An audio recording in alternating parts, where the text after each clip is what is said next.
Oh man, I'm gonna have fun with this video today, and I hope you are too. I'm gonna use some humor, but we're gonna jump into things right away because after teaching music for 30 years plus, I have seen some of the same reoccurring themes. the basics. Number 6, the basics. So we all have different goals, but if we ignore basic body position, hand position, fingers, numbers, all that stuff, you want to read music, note names on the piano, notes on the staff, and don't forget about the duration of notes. When we skip those things and we want that part of our musical learning and ecosystem, you are not going to do yourself a favor because you're going to have to go back and review the topics, which then becomes frustrating. Basics are really important, and I have many videos on that in this channel, so don't forget to check them out. A book I suggest is this Faber book. Awesome because it breaks it down with technique, from rhythm, some basic theory, then it progresses you from one piece to the next, and they focus more than just C middle position. That's really important. Okay, the next one, number 5, pedaling. All right, so we talk about coordination, right? The right hand, left hand, pedal. That's another item. Some piano teachers will say it's like driving stick shift. So that is your next item, 3 things you're looking for. There's a reason when we look at beginning books, you don't have pedal right away. And if you do, it's probably just talking about the sustain pedal, what the other pedals do. So some quick exercises you can do is playing some scales. All right, basic pedaling, sustain pedal. I play this way, just the tip of the pedal, stay nice and relaxed. One of the reasons pedaling is tricky is because we sometimes have to pedal out of time to get that phrase correctly. That is not a beginner thing. That is pretty tricky.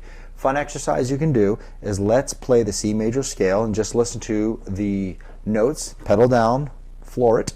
Very watery and whatnot, maybe relaxing, but we don't always want that sound. So the pedal, we have to control it.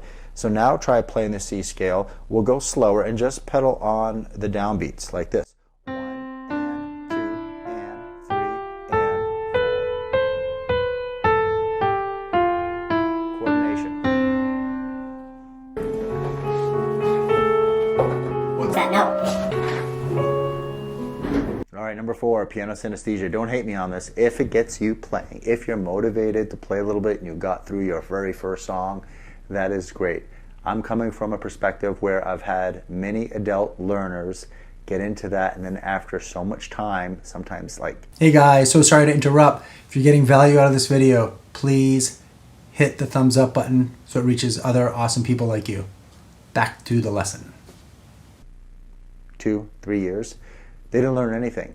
They don't know how to read music. They're not sure what the finger numbers are and all the basics, which goes back to number 1. So just keep it in mind, if you want to rely on the YouTube app in the screen, that's your choice.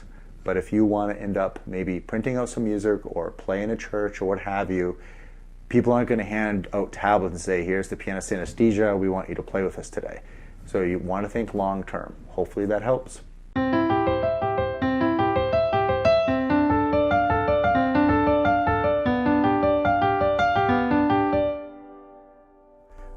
Did I make my point? Okay, prelude in C.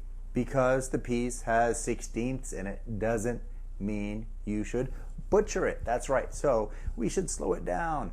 Think of a tempo that you're calm, that you can play it clearly, like this. Try E and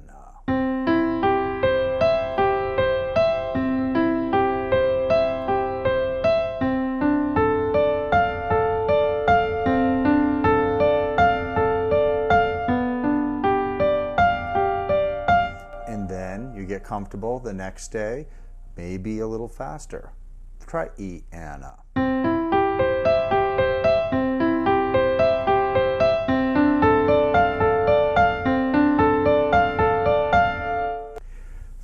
Playing fast is a musical avalanche that will actually end up slowing your progress big time. A few things you might want to do, us busy adults. You're going to want to think of a warm-up where you breathe in, play slow, use your learning time as a way to enjoy your time. Many people say this, But if you practice slowly and correctly, you will learn faster. All right, number 2, yes, not utilizing your practice time correctly. For instance, I'm going to spend whatever minutes on this part of the piece that I know fairly well. I think you've heard it 1,000 times. Let's see.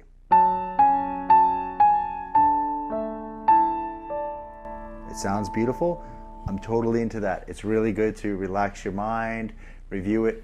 But if you want to improve, after your warm-up, you need to go to the hard stuff that you're working on, which is also part of number 2, is working with one hand at a time. So River Flows in You gets a bit tricky later on, and it's pretty jumpy with the left hand and the right hand syncopated. So we might want to just isolate the right hand first.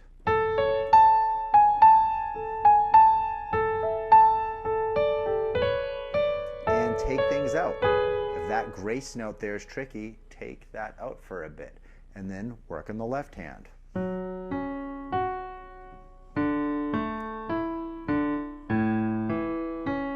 So we've heard this probably before, right? We work on hands separately, we put it together, but we're still having a hard time. Chances are because you haven't put the work in yet, knowing the right fingering. So number 2 is kind of like a big one because I'm adding a few different ones in there. I just said fingering. I said that after a warm-up, go to the tricky section. And then when you get to both hands, if it's really tricky, you're gonna have to really slow it down like snail pace. That you will never hear except in the practice room or me. So right away I was able to get the coordination down, slowing it down. Your brain is thanking, you're like, yes, we can do this now. That is a big one. All right, number 1, this is an important one. So do you think you know what it is? I have a tie, that's right. The tie is being consistent with your practicing. You can spend just maybe 5 minutes a day. Might not seem like a lot, but it adds up. Our brains are used to working in small increments. It's a good way to digest it. And if we're not consistent, we're gonna have to go back. We're gonna have to go back and review. And then there's a demotivator there. The tie, the other one is, I've seen this too much, I'm sorry to break it to you, but most of us learn pieces that are too hard. It's great to have a goal, it's motivating, but when you're working on that hard piece, you're not really working on correct technique or internalizing theory or rhythms. But I've seen this over and over again with humans. They just want to get to that one piece because it's a memorable piece. So there's a thing called arrangements, and it's okay to play simpler arrangements. In fact, I went through periods where I would simplify a piece and then slowly build up to it. You're learning in a very strong foundation way, and you're giving yourself a chance to enjoy the art. No one wants to just play through a piece over and over again and that's all you get down, and you kind of got it down but you can't really do anything else, and then you might just burn out. However, I'm not saying that's going to happen to you. I'm just saying that because I've seen it happen many, many times. So if you're ready to start, you definitely want to check out this video because this video will help you get grounded. And until next time, please take care. Bye for now.